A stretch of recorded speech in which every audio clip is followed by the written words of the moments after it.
কথায় আছে, প্রতিশোধের বদলা বড় ভয়ঙ্কর। বিক্রমকে ভালোবেসেই কি কোনো ভুল করল তিথি? ঘটে চলেছে একের পর এক রহস্য মৃত্যু। কে আছে এর পিছনে? কি এমন অজানা ইতিহাস লুকিয়ে রয়েছে বিক্রমের জীবনে? কি হবে এর পরিণতি? জানতে হলে শুনতে হবে লেখক স্বরূপ দাসের কলমে একটি হাড় হিম করা ভৌতিক গল্প, কামনিশি। গল্পটা শুধুমাত্র প্রাপ্তবয়স্কদের জন্য। শুরু হচ্ছে আমাদের আজকের নিবেদন।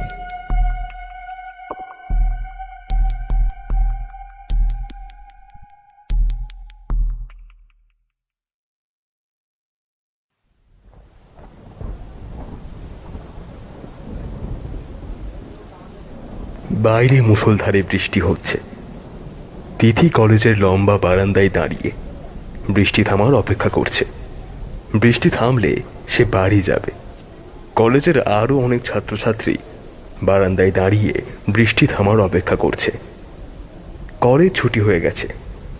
তিথি উদ্ভিদ বিজ্ঞানের প্রথম বর্ষের ছাত্রী। অত্যন্ত নম্র, ভদ্র, লাজুক স্বভাবের মেয়ে। আজকালকার আধুনিকদের সঙ্গে সে নিজেকে ঠিক মানিয়ে নিতে পারে না, তাই সবার কাছ থেকে দূরে দূরে থাকে। ক্লাসের অন্যান্যরা বারান্দার মাঝ বরাবর দাঁড়িয়ে জটলা বাঁকিয়ে কি নিয়ে যেন হাসি ঠাট্টা করছে।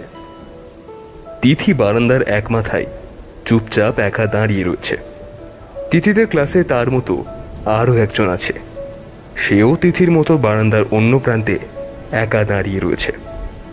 উদাস হয়ে কি যেন ভাবছে। দেখে মনে হচ্ছে আশপাশের কোনো কিছুই যেন তাকে স্পর্শ করছে না। সে নিজের মধ্যে কোথাও যেন হারিয়ে গেছে। তার নাম বিক্রম। বিক্রম ছেলেটা বড়ই অদ্ভুত। কারো সঙ্গে মেশে না, কারো সঙ্গে কথা বলে না। সবসময় কি যেন ভাবতে থাকে। মাঝে মাঝে নিজে নিজেই একা একা কথা বলে। মনে হয় যেন অদৃশ্য কারো সঙ্গে কথা বলছে। ক্লাসমেটদের কারো সঙ্গে তার কোনো ঘনিষ্ঠতা নেই। কেউ তার সঙ্গে মিশতে চাইলে সে এড়িয়ে যায়। বিশেষ করে মেয়েদের। ছেলেদের সঙ্গে যাও দু একটা কথাবার্তা হয়, কিন্তু মেয়েদের সঙ্গে একদমই মেশে না। কোনো মেয়ে তার আশপাশে গেলেও যেন পালিয়ে বাঁচে। অথচ বিক্রমের চেহারা অত্যন্ত সুন্দর, একেবারে রাজপুত্রের মতো দেখতে। গায়ের রং দুধে আলতা। এমন সুদর্শন চেহারার পুরুষ সাধারণত খুব কমই দেখা যায়। মেয়েরা তার সঙ্গে বন্ধুত্ব করতে চায়, কিন্তু কোনো মেয়েকেই সে মোটেও পাত্তা দেয় না। তার প্রতি সব মেয়েদের এই দুর্বলতার কারণে বোধহয় অন্যান্য ছেলেরা তাকে খুব হিংসে করে। তার নামে বিভিন্ন কুৎসা রটায়। বলে ওর মাথায় নাকি দোষ আছে, স্ক্রু ঢিলা, আতেল একটা, এইসব আর কি। কিন্তু বিক্রমের সেই সবের কিছুতেই যায় আসে না। সব মেয়েরা তার প্রতি দুর্বল বা সব ছেলেরা তাকে হিংসে করে, এইসব কিছুতেই তার গা নেই। সে নিজের মনে নিজেকে নিয়েই থাকে। তিথির গায়ের রং শ্যামলা। চেহারাও তেমন একটা ভালো নয়। গড়পড়তা বাঙালি চেহারা। চেহারা নিয়ে বড়াই করার মতো কিছুই নেই। অন্যান্য শ্যামলা মেয়েদের মতোই গায়ের রং, কিন্তু ওর মনটা আকাশের মতো বিশাল। আর ওই বিশাল মনটা জুড়ে আজকাল একজনের মুখ খুব ভেসে ওঠে। সে হচ্ছে বিক্রম। তিথি মনের কথা মনেই লুকিয়ে রাখে। প্রকাশ করার সাহস বা যোগ্যতা কোনোটাই ওর নেই। কলেজের সবচেয়ে সুন্দরীরা পর্যন্ত বিক্রমের পিছনে লাইন মেরে পাত্তা পায় না। সেখানে তার মতো অতি সাধারণ চেহারার কেউ যে সুযোগ পাবে না তা বোঝাই যায়। তিথি লক্ষ্য করল ক্লাসমেটরা বিক্রমের দিকে আড়ে আড়ে তাকাচ্ছে আর কি নিয়ে যেন হাসাহাসি করছে। কি ব্যাপার জানার জন্য তিথি ভালোভাবে বিক্রমের পা থেকে মাথা পর্যন্ত পর্যবেক্ষণ করতে লাগলো। তারপর ক্লাসমেটদের হাসাহাসির কারণটা সে খুঁজে পেল। বিক্রমের পিঠে একটা কাগজ সাঁটা। সেই কাগজে লেখা রয়েছে, আমার স্ক্রু ঢিলা। কিন্তু বিক্রম এই ব্যাপারটা মোটেও টের পায়নি। সে বারান্দা দিয়ে বৃষ্টির দিকে একভাবে তাকিয়ে কি যেন ভাবছে। তিথি ক্লাসমেটদের কথাবার্তা শুনে বুঝতে পারল কাজটা করেছে রনি। রনি ক্লাসের সবচেয়ে বখাটে ছেলে। এমনটা সে প্রায় করে। একদিন তিথির সঙ্গেও সে এমনটা করেছে। তিথির পিঠে আমাকে চুমু খাও বলে একটা লেখা সেঁটে দিয়েছিল। কি লজ্জার ব্যাপার। কলেজ থেকে ফেরার পথে রাস্তায় লোকজন ওর দিকে কেমন কেমন করে যেন তাকাচ্ছিল, মুখ টিপে হাসাহাসিও করছিল। বাড়ি ফিরে পিঠে সাঁটা সেই কাগজ দেখতে পেয়ে ওর বুক ফেটে কান্না পাচ্ছিল। তিথি বিক্রমের দিকে এগিয়ে গেল, কিন্তু বিক্রম যেন এই জগতে নেই, সে ভাবনার জগতে কোথায় যেন হারিয়ে আছে। তিথি বিক্রমের পিঠ থেকে আমার স্ক্রু ঢিলা সেই লেখার কাগজটা টেনে খুলে ফেলল। বিক্রম রীতিমতো চমকে উঠল।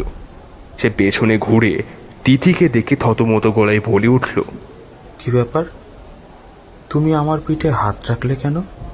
তিথি কাগজটা বিক্রমের দিকে বাড়িয়ে বলল, এটা তোমার পিঠে লাগানো ছিল, খুলে দিলাম। বিক্রম কাগজটা হাতে নিয়ে চিৎকার করে জানতে চাইল, কে এই কাগজ আমার পিঠে লাগালো? ওদিকে তখন ক্লাসমেটদের জটলায় হাসাহাসির ঝড় উঠেছে। রনি।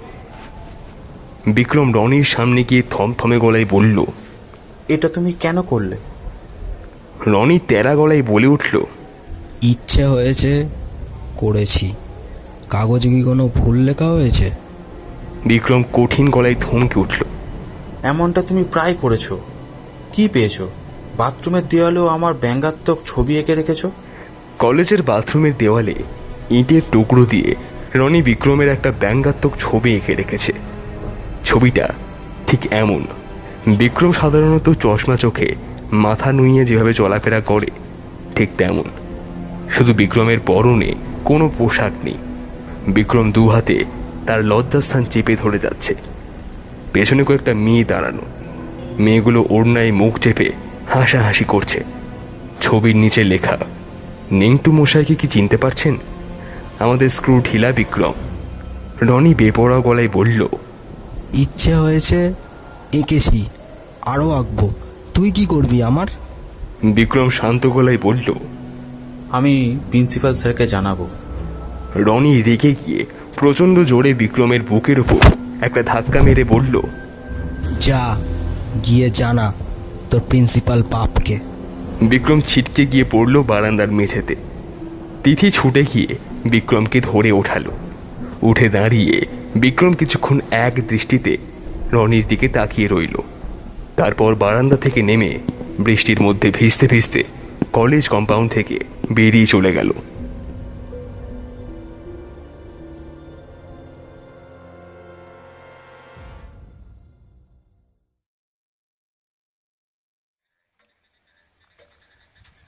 রাত 2:45।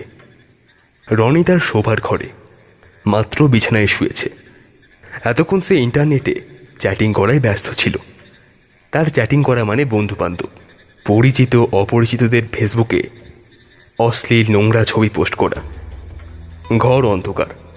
রনি শুয়ে শুয়ে চোখ বন্ধ করে ভাবছে তিথিকে কিভাবে একটা শিক্ষা দেওয়া যায়। আজকে তিথি বিক্রমের জন্য যেভাবে দরদ দেখিয়েছে তাতে রাগে তার গা জ্বলে গেছে। রনির মাথায় একটা পরিকল্পনা এসেছে। বাথরুমের দেওয়ালে বিক্রমের যে ন্যাংটা অবস্থায় ছবিটা রয়েছে সেই ছবির পাশে তিথিরও একটা ছবি আঁকবে। ছবিটা এমন হবে, তিথি তার গায়ের ওড়না খুলে দু হাতে তার স্তন দুটো ধরে ছুটে যাচ্ছে বিক্রমের লজ্জাস্থান ঢাকার জন্য। ছবিতে তিথির ওড়না ছাড়া স্তনজোড়া আঁকবে অস্বাভাবিক রকমের বড় বড় করে, বাংলা ছবির নায়িকাদের মতো। তাও আবার গায়ে যেন পাতলা ফিনফিনে জামা থাকে। জামার উপর দিয়ে তিথির শরীরের রেখাগুলো যেন স্পষ্ট ফুটে উঠেছে। বোঝা যাচ্ছে তার গোলাপি রসে ভরা টাটকা গোপন আঙ্গুটি।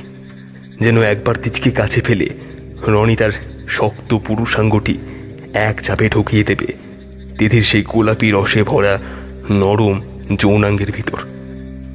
তিথি আস্তে আস্তে রনিকে চেপে ধরবে আর বলবে, আরো জোরে, আরো জোরে, প্লিজ আমাকে এই সুখ থেকে বঞ্চিত করো না। তার সাথে মুখ থেকে বেরোবে বিভিন্ন রকমের শরীরী খেলার আওয়াজ। কিন্তু এতেই ক্ষান্ত হয়নি রনি। সে আরও ভাবছে এই শরীরী খেলার সময় সে তার দুহাত দিয়ে তিথির বড় বড় স্তন দুটো ভালো করে চাপ দেবে। তার সাথে আস্তে আস্তে সে তার জিভ নিয়ে যাবে সেই গোলাপি নরম যৌনাঙ্গটির ভিতর। তারপরেও নানান ভঙ্গিতে চলবে সেই যৌন উন্মাদের খেলা, কখনো কোলে, কখনো মুখে, আবার কখনো পশ্চাৎ দেশে। এইসব বাজে বাজে ছক কষতে কষতে রনির চোখে ঘুম চলে আসে। সে পাশ ফিরে ঘুমিয়ে পড়ে। ওদিকে রুমের ইলেকট্রিক বোর্ড থেকে অদ্ভুতভাবে নিজে নিজেই বিদ্যুৎ স্ফুলিঙ্গ ছড়িয়ে একটা ইলেকট্রিক তার ছিঁড়ে গেল। ছেঁড়া তারের মাথাটা সাপের মতো লকলক করে রনির দিকে এগিয়ে আসতে লাগলো। ইলেকট্রিসিটি সহ তারের মাথাটা এগিয়ে আসছে রনিকে স্পর্শ করার জন্য।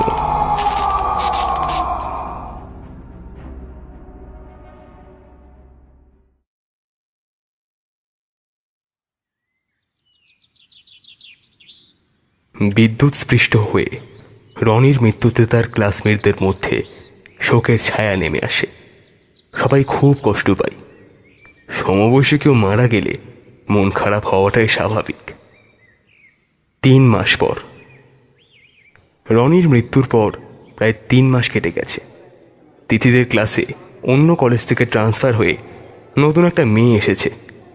নতুন মেয়েটির নাম লিলি।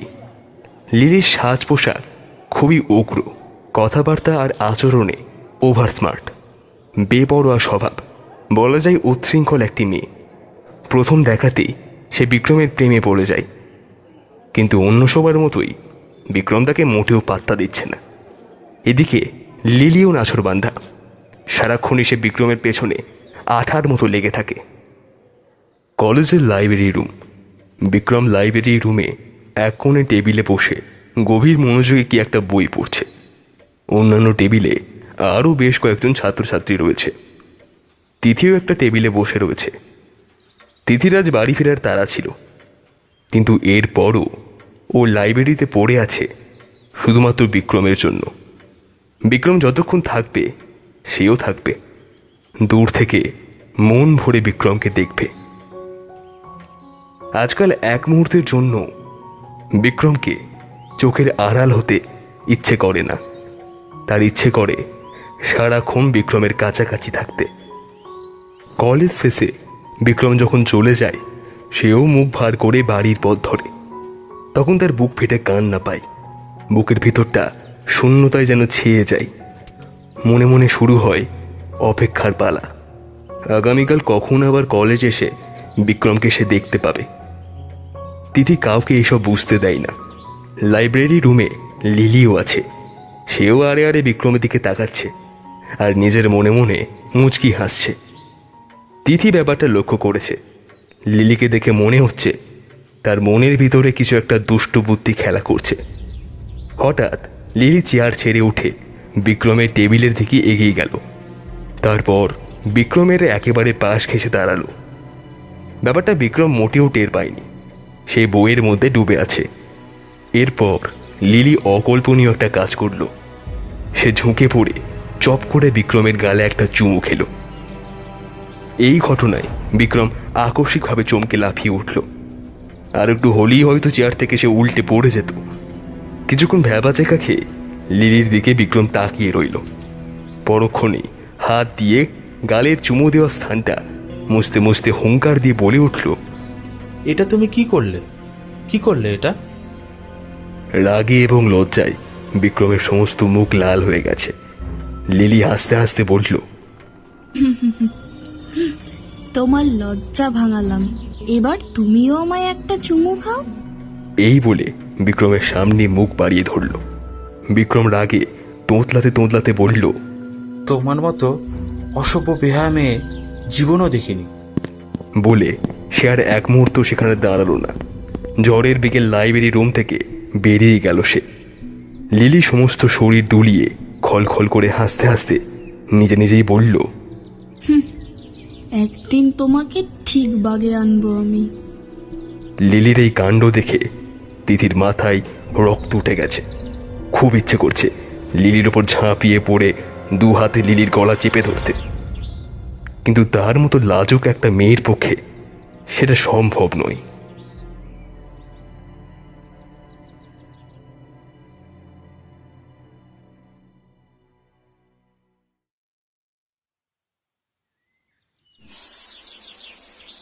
কলেজ ছুটির পর লিলি কলেজ থেকে বাড়ি ফিরে বাথরুমে শাওয়ার নিচ্ছে।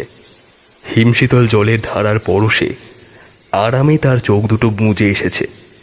সে চোখ বন্ধ অবস্থায় গুনগুন করে গান গাইছে। আর আজ কলেজে বিক্রমের সঙ্গে যে কাণ্ডটা করেছে সে তাই নিয়েই ভাবছে।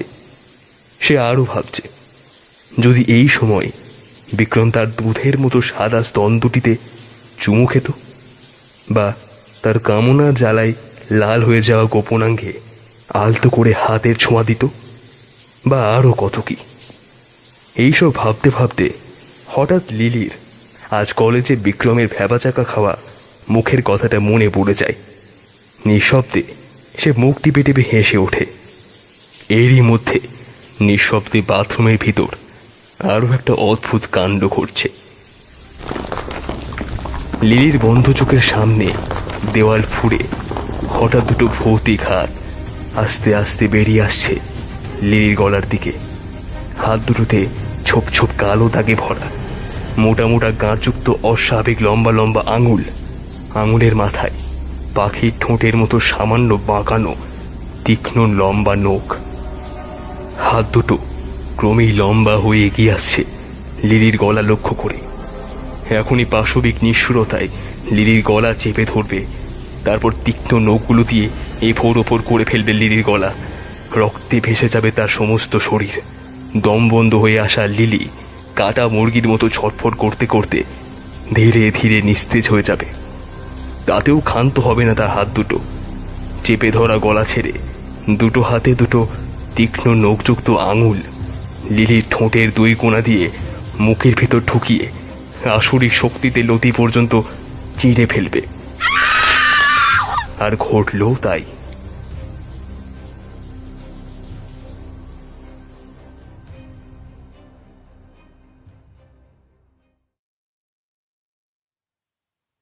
লিলির অদ্ভুত রহস্যজনক মৃত্যুর কোনো কারণ পাওয়া যায়নি। বন্ধ বাথরুমে কিভাবে লিলির অমন নৃশংস মৃত্যু হলো এর কোনো জবাব মেলেনি। রনির মৃত্যুর পর ক্লাসমেটরা সবাই ভেঙে পড়েছিল। লিলির মৃত্যুতেও তাই হলো। কিন্তু কারো জন্য কোনো কিছু বেশি দিন থেমে থাকে না, তাই ধীরে ধীরে সবকিছু আবার স্বাভাবিক হয়ে এলো।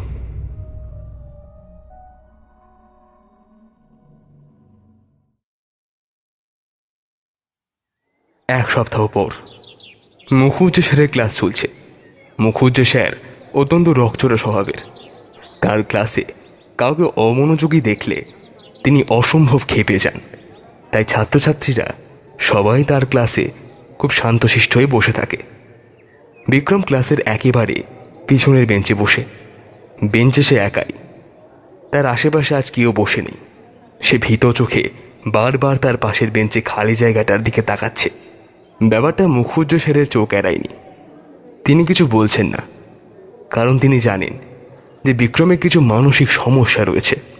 হঠাৎ বিক্রম তার পাশের বেঞ্চের খালি জায়গার দিকে তাকিয়ে চেঁচাতে লাগলো, এখান থেকে যাও তুমি। সারাক্ষণ আমার কাছে কি চাও? প্লিজ আমাকে ছেড়ে দাও। তুমি যাও এখান থেকে, যাও প্লিজ। আর সইতে পারলেন না মুখুজ্জে স্যার। তিনি বিক্রমকে উদ্দেশ্য করে হুঙ্কার দিয়ে উঠলেন, এই ছেলে দাঁড়াও। বিক্রম কাঁচু মাচু মুখে উঠে দাঁড়ালো। মুখুজ্জে স্যার গর্জে উঠলেন, তুমি কার সঙ্গে কথা বলছো? বিক্রম ইতস্তত গলায় বলল, না স্যার, কেউ না। কেউ না মানে? ক্লাসে সবাই শুনলো, তুমি চেঁচিয়ে সমস্ত ক্লাস মাথায় তুললে। সরি স্যার, ভুল হয়ে গেছে, আর এমনটা হবে না। ভুল হয়ে গেছে? কি ভুল হয়ে গেছে? তুমি প্রায় ক্লাসেই এমন উদ্ভট আচরণ করো। ক্লাসের সমস্ত ছাত্রছাত্রী তোমার জন্য ঠিকমতো পড়াশোনা করতে পারে না। এটা কোনো পাগলাগারদ নয়, এখানে ক্লাস চলছে। আমি আজই প্রিন্সিপাল স্যারকে বলবো তোমাকে যেন টিসি দিয়ে কলেজ থেকে বের করে দেয়। বিক্রম হাহাকার করে উঠল, না স্যার, এমনটা করবেন না। আমার ভুল হয়ে গেছে স্যার, আপনার পায়ে পড়ি, প্লিজ স্যার। আচ্ছা ঠিক আছে, আপাতত তুমি আমার ক্লাস থেকে বেরিয়ে যাও। তোমাকে যেন কখনো আমার ক্লাসে না দেখি। দুষ্ট গরুর চেয়ে শূন্য গোয়াল ভালো। বিক্রম মাথাটা নিচু করে ক্লাস থেকে বেরিয়ে গেল। সমস্ত ঘটনাটাই তিথির চোখের সামনে ঘটল। তাই বিক্রমের জন্য তিথির ভয়ানক মন খারাপ লাগছে, কান্না পাচ্ছে। স্যারের ওপর প্রচণ্ড রাগ হচ্ছে। তিনি বিক্রমকে এতটা অপমান না করলেও পারতেন। কাল থেকে তিথিও আর মুখুজ্জে স্যারের ক্লাস করবে না বলে ঠিক করে।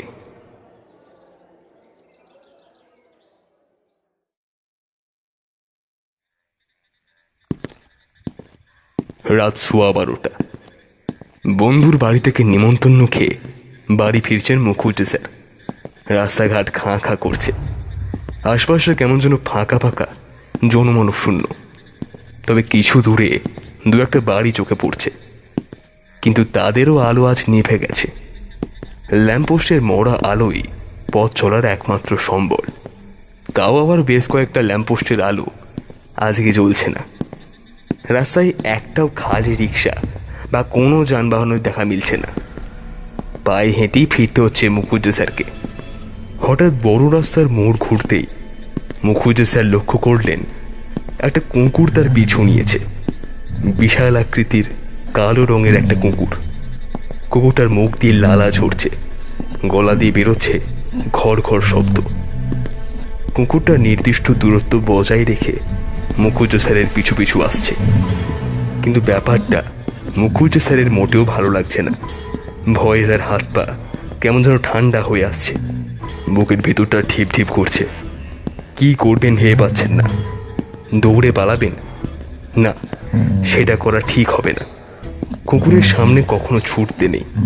বারবার পিছনে তাকানো ঠিক হচ্ছে না। তার চেয়ে ধীরে সুস্থে হেঁটে যাওয়াই ভালো। মুখুজ্জে স্যার পিছনে আর না তাকিয়ে ভয়ে ভয়ে হেঁটে চলেছেন। ভয়ঙ্কর একটা পাগলা কুকুর তার পিছু পিছু এগিয়ে আসছে। এই আতঙ্কে তার পা কেমন যেন জমে আসছে। তিনি অতি কষ্টে শরীর ও মনের সমস্ত শক্তি একত্রিত করে পা চালাচ্ছেন। পিছন থেকে আসা কুকুরের গলার ঘর ঘর শব্দটা ক্রমেই কাছের দিকে এগিয়ে আসছে। মনে হচ্ছে কুকুরটা তার পিছনের 3-4 হাতের মধ্যে এসে পড়েছে। মুখুজ্জে স্যার পিছনে তাকাবেন কি তাকাবেন না ভাবতে ভাবতে মাথা ঘুরিয়ে পিছনের দিকে তাকিয়ে ফেললেন। অমনি কিছু বুঝে ওঠার আগেই কুকুরটা এক লাফ দিয়ে প্রায় উড়ে এসে তার উপর ঝাঁপিয়ে পড়লেন।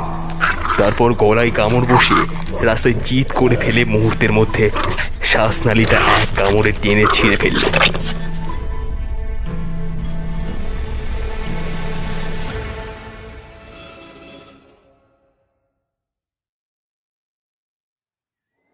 এরপর কেটে গেছে অনেকগুলো দিন। পাগলা কুকুরের আক্রমণে মুখুজ্জে স্যারের মৃত্যুর পর অনেকগুলো দিন কেটে গেছে। মুখুজ্জে স্যারের জায়গায় নতুন একজন স্যার যোগ দিয়েছেন কলেজে। সব কিছু আবার আগের মতো স্বাভাবিক নিয়মে চলছে। আজকে তিথির জন্য অপ্রত্যাশিত একটা ঘটনা ঘটেছে। তিথি কলেজের সিঁড়ি দিয়ে তাড়াহুড়ো করে নামছিল। ওদিকে বিক্রম সিঁড়ি বেয়ে ওপরে উঠছিল। বিক্রম মুখের সামনে একটা বই মেলে ধরে সামনের দিকে না তাকিয়ে উঠছিল। কিভাবে যেন তিথির সঙ্গে বিক্রমের ধাক্কা লেগে গেল। একেবারে মুখোমুখি সংঘর্ষ। বিক্রমের হাত থেকে বইটা ছিটকে পড়ল সিঁড়িতে।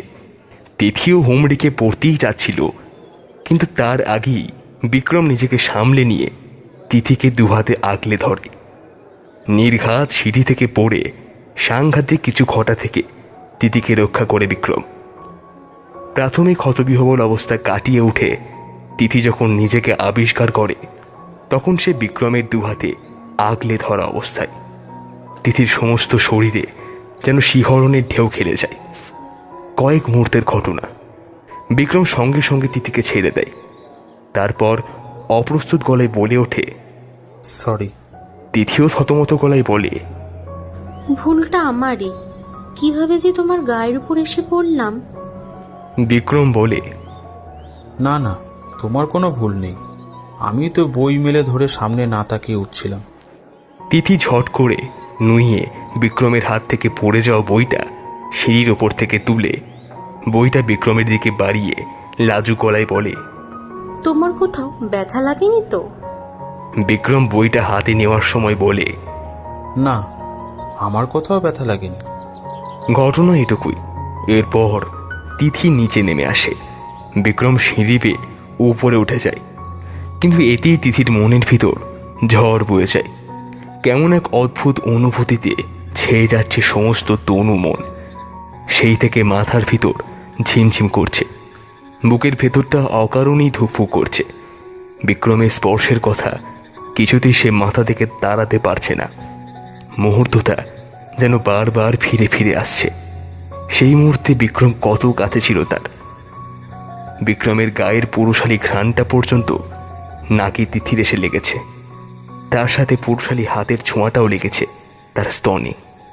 সমস্ত শরীরে জ্বলে উঠেছে যৌন কামনার আগুন।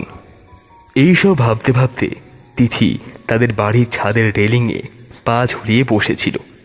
বসে বসে ঘুরিয়ে ফিরিয়ে কলেজের সিঁড়িতে বিক্রমের সঙ্গে ধাক্কা খাওয়ার মুহূর্তটা ভেবে যাচ্ছে।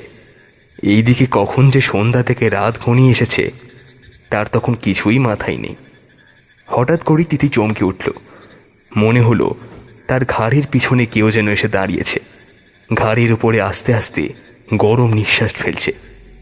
অথচ পুরো ছাদে সে কিন্তু একা। চট করে মাথাটা ঘুরিয়ে পিছনে তাকালো তিথি, কিন্তু না, কেউ নেই। তবে গরম নিঃশ্বাস যে তার পিঠে লেগেছে সেটা কিন্তু সে টের পেয়েছে। ভয়ে তিথির গাটা কেমন যেন ছমছম করে উঠল। সে তাড়াতাড়ি পিঠে ওড়না দিয়ে রেলিং থেকে নেমে পড়ল।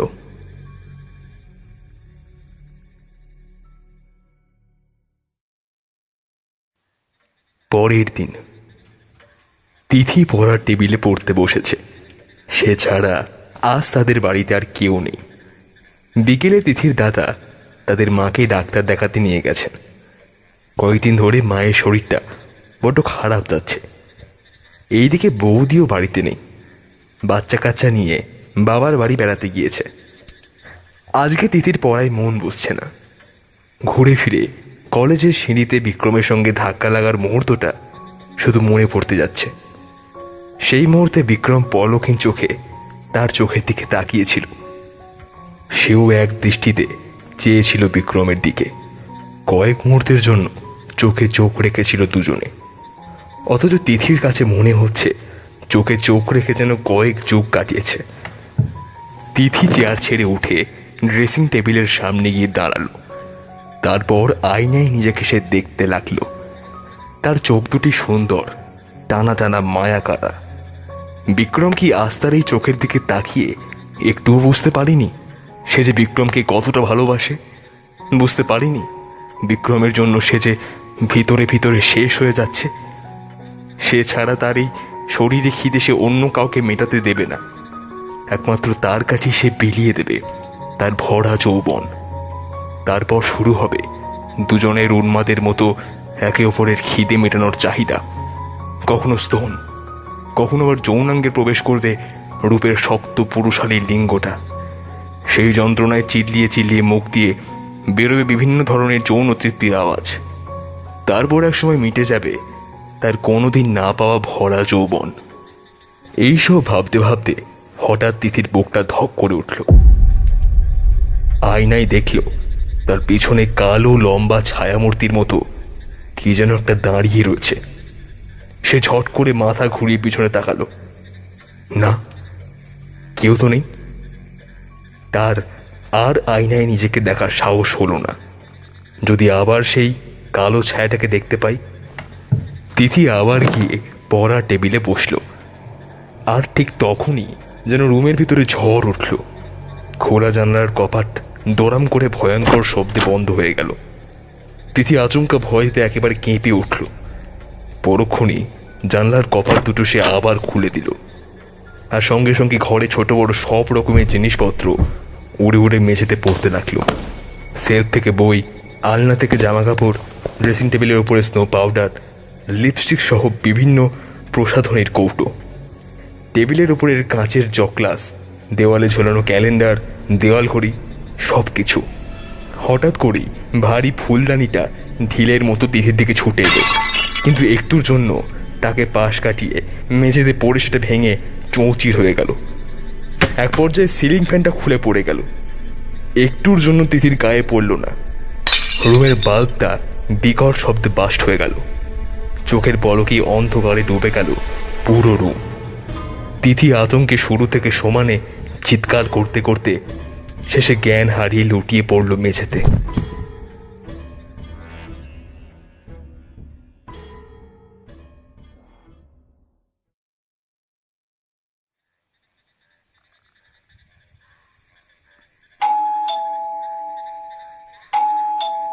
বেশ কিছুক্ষণ পর তিথির জ্ঞান ফিরল অবিরাম কলিং বেলের শব্দে। বুঝতে পারল তার মা আর ভাই এসেছে। সে অন্ধকারে দিশেহারার মতো হাতড়ে হাতড়ে ছুটে গেল দরজা খোলার জন্য। যাওয়ার সময় ভাঙা কাঁচের টুকরোয় তার দুপায়ের কয়েক জায়গা ক্ষত বিক্ষত হলো। দরজা খুলতেই তিথির বড় ভাই রাগান্বিত গলায় বলে উঠলেন, এতক্ষণ কি করছিলি? এতবার বেল বাজালাম, ঘুমিয়ে পড়েছিলি? তিথির ভাই বলে শেষ করতে পারলেন না। তিথির মুখের দিকে তার চোখ পড়তেই তিনি থমকে গেলেন। তিথির বিধ্বস্ত চেহারা থেকে তিনি বুঝতে পারলেন বাড়িতে কোনো একটা সমস্যা হয়েছে। তিথির মা ব্যগ্র গলায় বলে উঠলেন, কি হয়েছে তোর? তোকে এমন দেখাচ্ছে কেন? তিথি আর কিছুই বলতে পারল না। সে তার মাকে জড়িয়ে ধরে শব্দ করে কাঁদতে লাগলো। তিথিকে বসার ঘরে সোফায় বসিয়ে জল খাওয়ানোর পর কিছুটা সুস্থির হলো। পায়ের ক্ষতস্থানগুলোতে অ্যান্টিসেপটিক লাগিয়ে টুকরো কাপড় বেঁধে দেওয়া হলো। এরপর ধীরে সুস্থে তিথির কাছ থেকে তিথির মা আর ভাই কি ঘটনা ঘটেছে সব বিস্তারিত জানলেন। তিথির কথা শুনে তাঁদের কারোই বিশ্বাস হলো না সে ব্যাপারটা। তিথির ভাই অবিশ্বাসী গলায় বলে উঠলেন, কি বলছিস আবোল তাবোল? তোর রুমে জিনিসপত্র নিজে নিজে কেন ভাঙচুর হবে? নিশ্চয়ই তুই ঘুমিয়ে ঘুমিয়ে দুঃস্বপ্ন দেখেছিস। আমি তোর রুমে গিয়ে দেখছি কি ব্যাপার। তিথির ভাই তিথির রুমে ঢুকলেন। রুম অন্ধকার, দরজার পাশেই সুইচ বোর্ড। তিনি সুইচ বোর্ডে হাত রেখে বাতি জ্বালতে চাইলেন। দেখলেন সুইচ আগে থেকেই অন করা। এর মানে রুমের বাল্ব ফিউজ হয়ে গেছে। তিনি পকেট থেকে মোবাইল ফোনটা বার করে মোবাইল ফোনের ছোট্ট টর্চটা জ্বাললেন। তারপর রুমের ভিতরে টর্চের আলো ফেললেন। অবাক আর বিস্ময়ে তার চোখ কপালে উঠে গেল। এ কি দেখছেন তিনি? তিথি যা বলেছে তাই। ছোট্ট রুমের সব কিছু ভেঙে চুরে তছনছ হয়ে ছড়িয়ে ছিটিয়ে পড়ে রয়েছে। কিন্তু কি করে এটা হলো? কে করলো এমনটা? তাহলে কি তিথির কথাই ঠিকই কোন এক অশরীরী এখানে এসে পড়েছিল?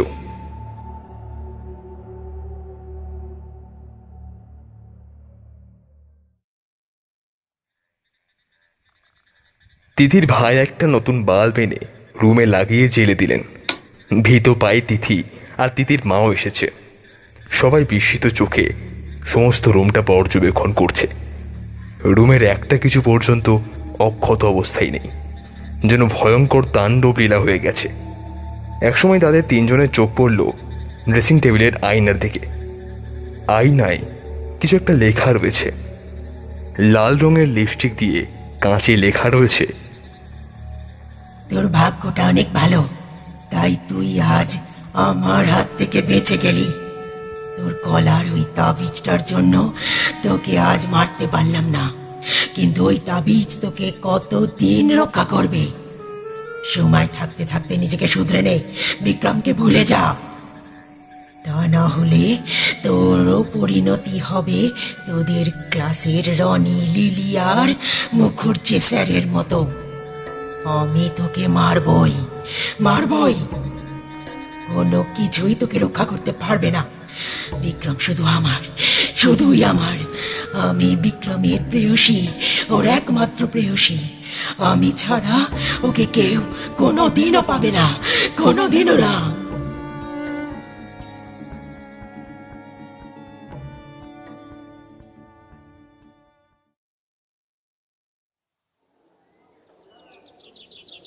কয়েকদিন পর তিথি কলেজের বারান্দায় দাঁড়িয়ে রয়েছে। এখনো কলেজ শুরু হয়নি। সবে একজন দুজন করে ছাত্রছাত্রীরা আসতে শুরু করেছে। তিথি ব্যাকুল হয়ে বিক্রমের আসার জন্য অপেক্ষা করছে। বিক্রমকে গেট দিয়ে ঢুকতে দেখেই তিথি বিক্রমের নাম ধরে ডাকতে ডাকতে ছুটে গেল। বিক্রম অবাক হয়ে বলল, কি ব্যাপার? তিথি বিক্রমের সামনে হাঁপাতে হাঁপাতে বলল, তোমার সঙ্গে আমার কিছু কথা আছে। বিক্রম বিরক্ত গলায় বলল, মেয়েদের সঙ্গে আমার কোনো কথা থাকে না। এই বলে গটগট করে সে চলে যেতে লাগলো। তিথি পিছন থেকে চিৎকার করে বলে উঠল, তোমার প্রেয়সী কালকে আমাকে মেরে ফেলতে চেয়েছিল। কথাটা শুনে বিক্রম থমকে দাঁড়িয়ে গেল। তারপর তিথির দিকে ফিরে প্রায় তোতলানোর স্বরে বলল, কি কি বললে তুমি? প্রেয়সী তোমাকে? বিক্রমের বলা শেষ হবার আগেই তিথি কাতর গলায় বলে উঠল, হ্যাঁ, কালকেই আমাকে মেরে ফেলতে চেয়েছিল। শুধু তাই নয়, আমার সমস্ত রুমটাই তছনছ করে দিয়েছে। বিক্রম অবাক গলায় প্রশ্ন করল, কিন্তু কেন? তুমি কি করেছো? প্রেয়সী তো তাদেরকে মারে যারা আমার ক্ষতি করতে চায়, আর যে মেয়েরা আমাকে পেতে চায় তাদেরকে। তিথি কোনো জবাব দিল না, অপরাধীর মতো মাথা নিচু করে ফেলল। কলেজের পিছন দিকটায় বিশাল একটা পুকুর আছে। পুকুরের দুই পারে শান বাঁধানো ঘাট। কলেজের ছাত্রছাত্রীরা পুকুরের চারপাশের দূর্বা ঘাসে এবং ঘাটলায় গিয়ে বসে আড্ডা দেয়, বিশেষ করে প্রেমিক প্রেমিকার জুটি। জায়গাটা নিরিবিলি এবং প্রেম করার জন্য বেশ উপযুক্ত পরিবেশ। সারি সারি নারকেল ও সুপারি গাছের ছায়া। পুকুরের পরিষ্কার জলে ঢেউ তুলে ঝিরিঝিরি হাওয়া বয়। তিথি আর বিক্রম পুকুরের উত্তর পাড়ের শান বাঁধানো ঘাটটায় এসে বসল। তিথি গতকাল তার সঙ্গে যা যা ঘটেছে তা বিস্তারিত বর্ণনা করল। সব শোনার পর বিক্রম গালে হাত দিয়ে ঝিম মেরে গেল। একসময় বসে যাওয়া গলায় বলল, প্রেয়সী তোমাকে যেটা বলেছে সেটাই করো। আমার সঙ্গে আর কখনো মিশো না। আমার দিকে ফিরেও তাকিও না। ও বড়ই ভয়ঙ্কর। ওর কথা না শুনলে ও ঠিক তোমাকে মেরে ফেলবে। তিথি বলল, প্রেয়সী আসলে কে? সে কি চায়? তোমার সঙ্গে তার কি সম্পর্ক? বিক্রম থমথমে গলায় বলে উঠল, আমিও জানি না সে আসলে কে। শুধু এতটুকুই জানি সে বড় ভয়ঙ্কর একজন। তুমি এর চেয়ে বেশি জানতে চেও না, তাতে তোমার ক্ষতি হবে।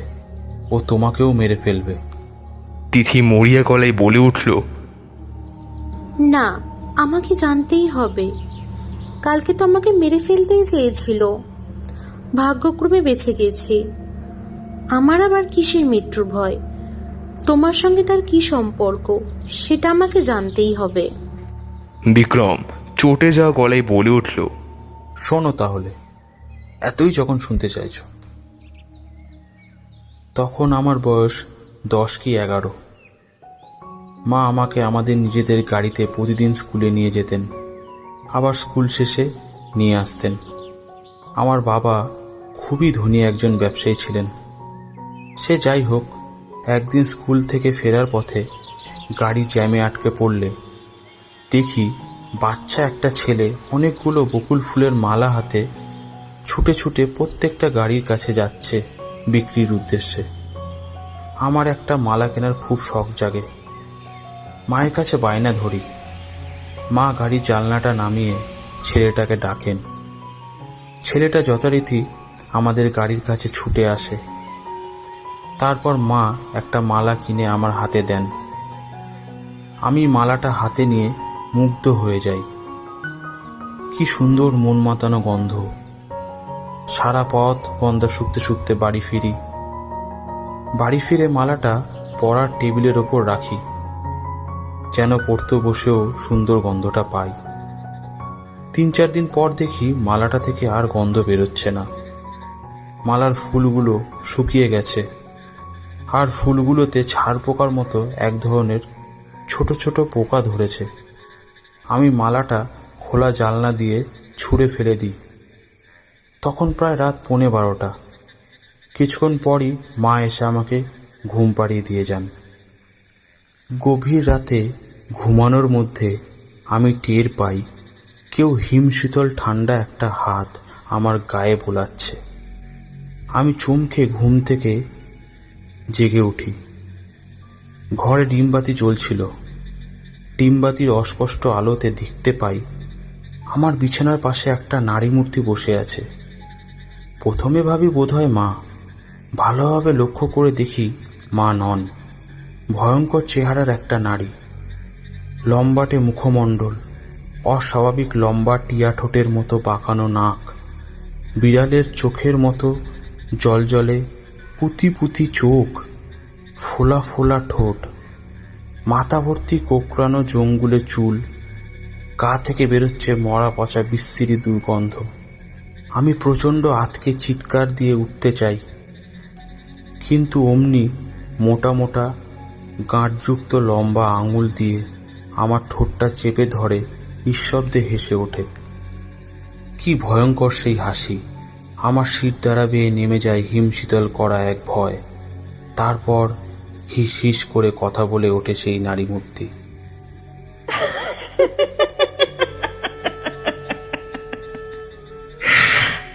আমাকে ভয় পেও না, একটু ভয় পেও না। আমি তোমার কোনো ক্ষতি করব না। আমি তো তোমার প্রেয়সী।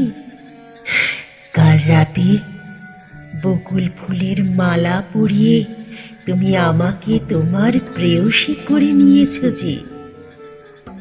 এই দেখো, আমার গলায় তোমার দেওয়া মালা। চেয়ে দেখি সত্যি তার অস্বাভাবিক লম্বা গলায় আমার সেই বকুল ফুলের মালাটা। সে আবার হিস হিস করে বলে ওঠে, দেখো দেখো,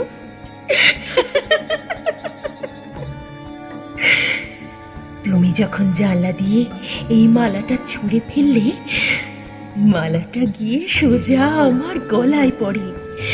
আমি জানলার বাইরে দাঁড়িয়েছিলাম। মালা পরিয়ে তুমি আমায় তোমার প্রেয়সী করে ফেলেছো।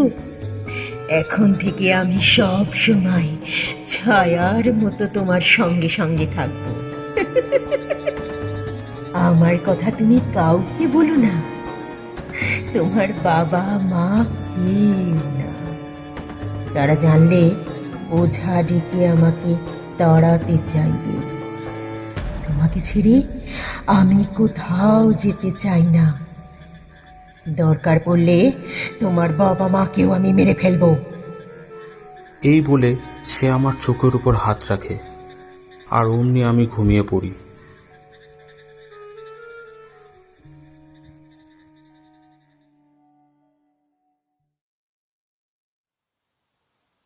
সকালে ঘুম থেকে উঠেই আমি ওই নারী মূর্তির কথা মাকে সব জানাই, কিন্তু মা আমার কথা হেসে উড়িয়ে দেন। হাসতে হাসতে বলেন, ওসব আমি স্বপ্ন দেখেছি, আলতু ফালতু ভৌতিক গল্পের বই পড়ার ফল। এর পরের রাতেও আমার সাথে ঠিক একই ঘটনা ঘটে। ভয়ঙ্কর চেহারার নারী মূর্তিটি গভীর রাতে আবার উদয় হয়, আমার গায়ে হাত বোলায়, আমার চুলে বিলি কাটে, চুমু খায়।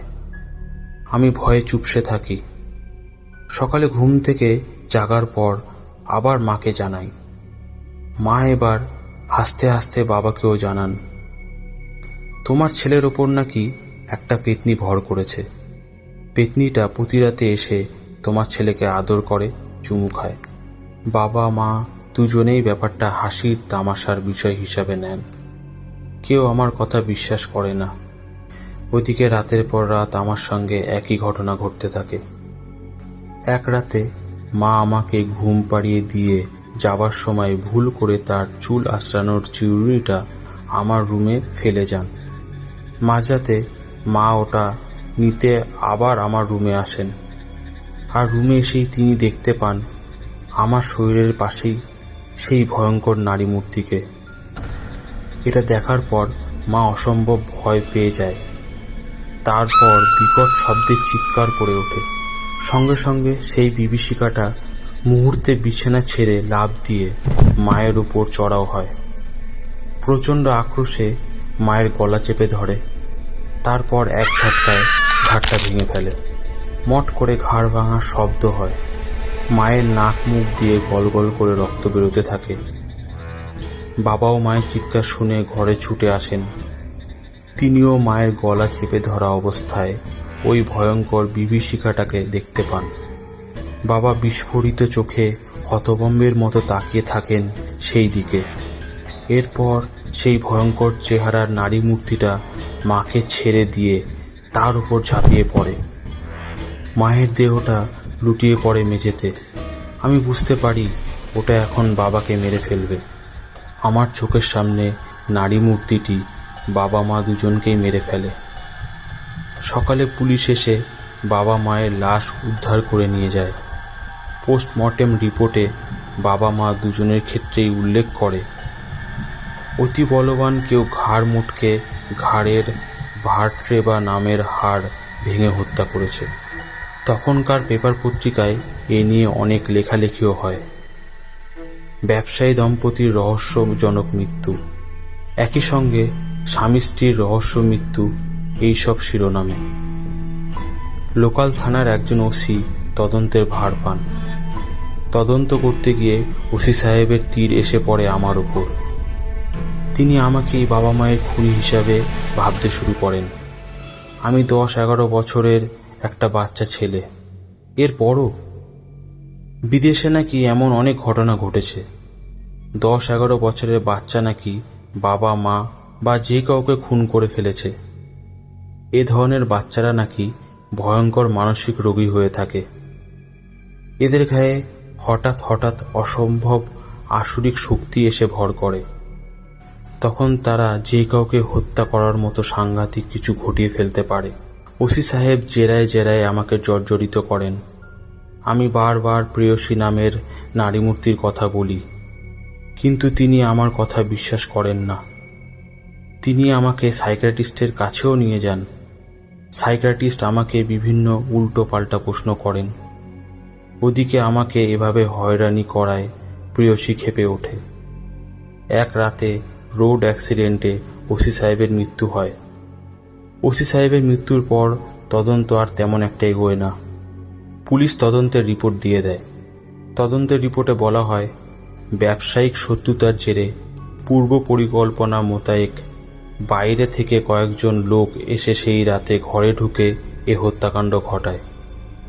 পুলিশের তরফ থেকে খুনিদের চিহ্নিত করার জোর প্রচেষ্টা চলছে।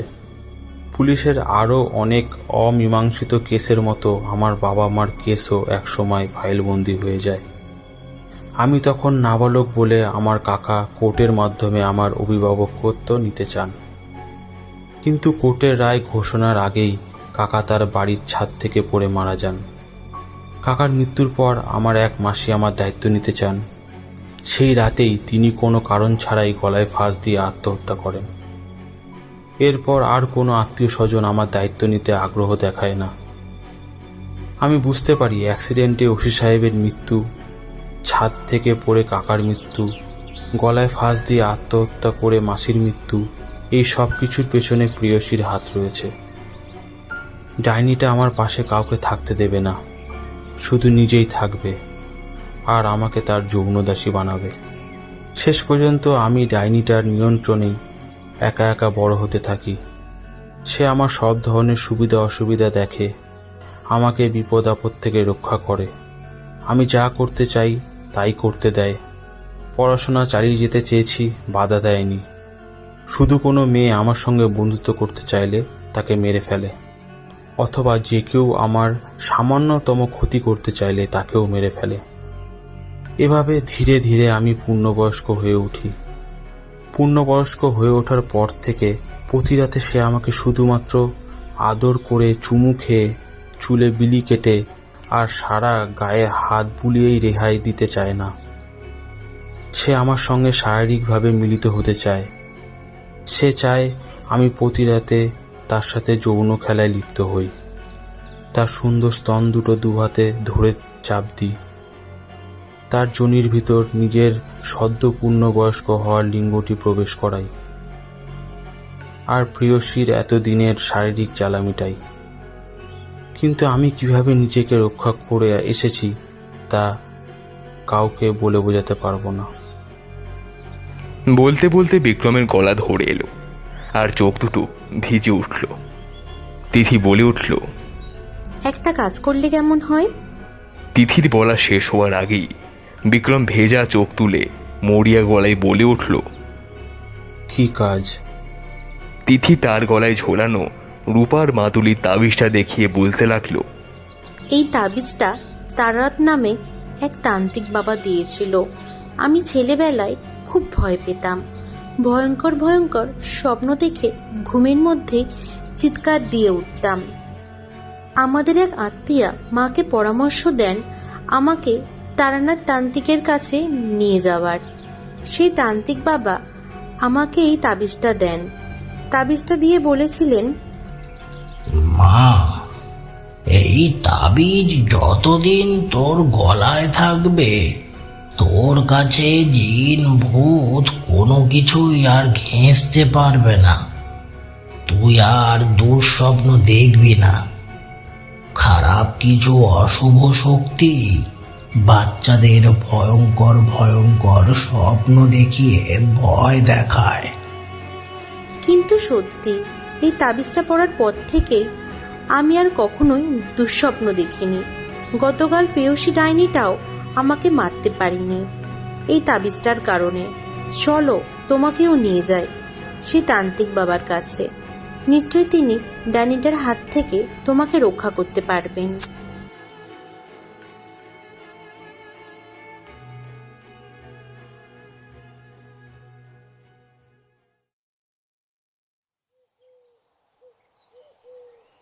তারানাথ তান্ত্রিকের বাস শহর ছেড়ে অনেক দূরে কুতুবপুর গ্রামে।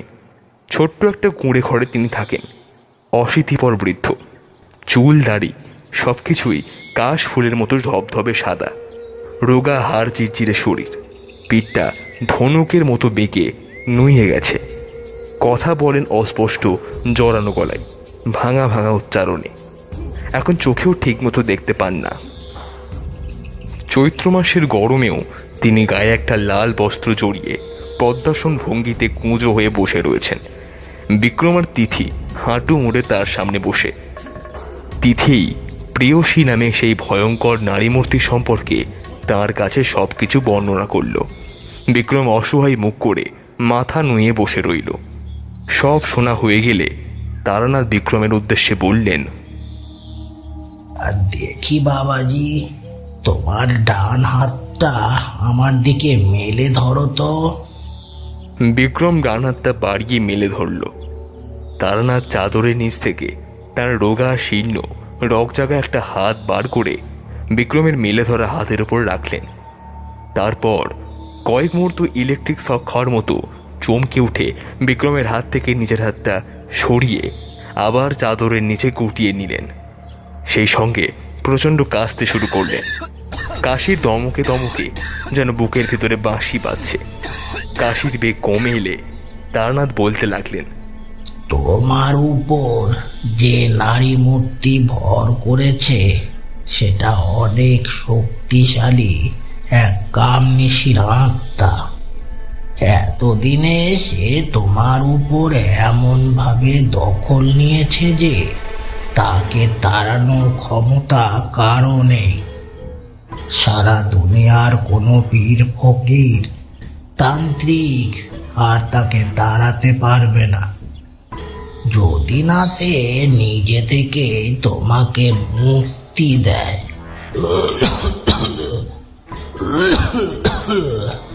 তবে একটা কাজ করলে সে তোমার মায়া ছেড়ে চলে যেতে পারে। তা হলো তোমাকে এরই মধ্যে বিয়ে করতে হবে। তবে সেটা কিন্তু সুস্থ স্বাভাবিক কোনো মেয়েকে না, কারণ সুস্থ স্বাভাবিক কোনো মেয়েকে বিয়ে করার আগে সেই অশরীরী নারী মূর্তি কিন্তু তাকে মেরে ফেলবে। তাবিজ মাদুলি কোনো কিছুই সেই মেয়েকে রক্ষা করতে পারবে না। যেভাবেই হোক ছলে বলে কৌশলে সে কিন্তু মারবে। তবে ওই নারী মূর্তির মতনই বিকৃত চেহারার কাউকে তুমি যদি বিবাহ করো তাহলে সে আর কিছুই বলবে না। যেমন ধরো আগুনে পুড়ে বা অ্যাসিডে ঝলসে অনেক মেয়ের চেহারা নষ্ট হয়ে যায় না, ঠিক তেমন কোনো মেয়ে।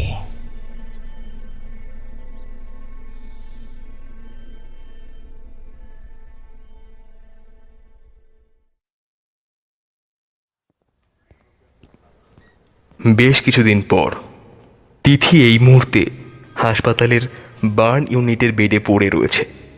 সে নিজেই নিজের গায়ে কেরোসিন ঢেলে আগুন ধরিয়ে দিয়েছিল। তার শরীরের 50% বেশি আগুনে পুড়ে গেছে। 50% বেশি আগুনে পুড়ে যাওয়া রোগীদের অধিকাংশই শেষ পর্যন্ত মারা যায়। সামান্য কিছু রোগী কপাল জোরে টিকে যায়। তিথির মা, ভাই, বৌদি অনেকবার তিথিকে জিজ্ঞেস করেছে তিথি কেন এমনটা করলো, কেন সে নিজের গায়ে নিজেই আগুন লাগালো। সে কি আত্মহত্যা করতে চাইছিল? কিন্তু তিথি এই প্রশ্নগুলোর কোনো জবাব দেয়নি, শুধু ছলছল চোখে তাকিয়ে থাকে। একসময় দু চোখ ছাপিয়ে নোনা জলের বন্যা নামে। বিক্রম তিথিকে দেখতে হাসপাতালে এসেছে। তিথির সমস্ত শরীরে ব্যান্ডেজ পেঁচানো, এমনকি মুখেও শুধু চোখ দুটো আর ঠোঁটটা দেখা যাচ্ছে। তিথি বোবা চোখ দুটো মেলে অপলক দৃষ্টিতে চেয়ে রয়েছে বিক্রমের দিকে, আর বিক্রমও ছলছল চোখে তাকিয়ে রয়েছে তিথির দিকে। কারো মুখে কোনো কথা নেই।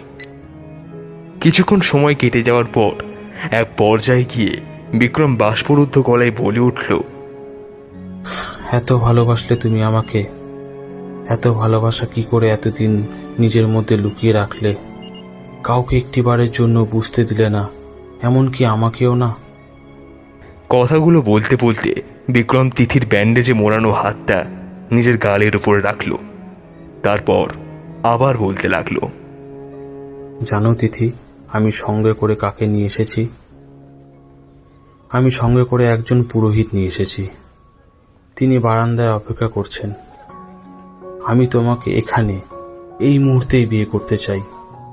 এই দেখো, পকেটে করে একটা বকুল ফুলের মালাও নিয়ে এসেছি তোমার জন্য। এই মালা পরিয়ে আজ আমি আমার প্রিয়সীকে গ্রহণ করতে চাই। তোমাকে তো আগেই বলেছি, আমার বাবা খুব ধনী ছিলেন। ব্যাংকে আমার নামে কোটি কোটি টাকা পড়ে আছে। সেই টাকা দিয়ে উন্নত চিকিৎসার জন্য পৃথিবীর যেখানে তোমাকে নিয়ে যেতে হয় নিয়ে যাব, কিন্তু তোমাকে আমি সুস্থ করে তুলবই। প্লাস্টিক সার্জারি করিয়ে তোমার সেই আগের চেহারা আমি ফিরিয়ে আনব। কিছুতেই তোমাকে মরতে দেব না। তিথি কিছুই বলছে না, শুধু দু চোখ ভরা নোনা জল করুণভাবে তাকিয়ে রয়েছে বিক্রমের দিকে। তার ঠোঁট দুটো তীর তীর করে কাঁপছে।